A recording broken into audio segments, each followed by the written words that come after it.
Momen Kuat Ma'ruf dan Ricky Rizal diminta keluar lagi dari ruang sidang. Kuasa hukum Baradae alias Richard Eliezer, Roni Talapesi, berharap persidangan lanjutan dalam kasus pembunuhan berencana terhadap Nofriansyah Joshua Huta Barat atau Brigadir J dipisah dari dua terdakwa lain, Ricky Rizal dan Kuat Ma'ruf. Dalam persidangan lanjutan di Pengadilan Negeri Jakarta Selatan, pada Senin 7 November 2022, Baradae akan menjalani persidangan bersamaan dengan Ricky Rizal dan Kuat.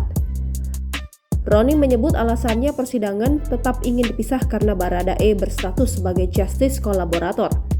Meski demikian, pihaknya menghormati keputusan majelis hakim yang menggabungkan 3 terdakwa dalam satu persidangan. Roni menambahkan dia sudah bertemu dengan Baradae. Ia menyampaikan bahwa Baradae siap menjalani persidangan hari ini yang digabung dengan terdakwa lain. Sebelumnya, Ketua Majelis Hakim Wahyu Iman Santosa memutuskan untuk menggabungkan 3 terdakwa, yakni Richard Eliezer, Ricky Rizal, dan Kuat Ma'ruf dalam satu sidang mulai Senin ini. Ketua Majelis Hakim menuturkan jika mulai minggu depan persidangan terhadap persidangan Richard akan digabungkan dengan persidangan Kuat dan Ricky sebelum menutup persidangan Eliezer pada Senin 31 Oktober 2022. Menurut Hakim Wahyu, persidangan ketiganya akan digelar bersamaan karena alasan mengejar waktu.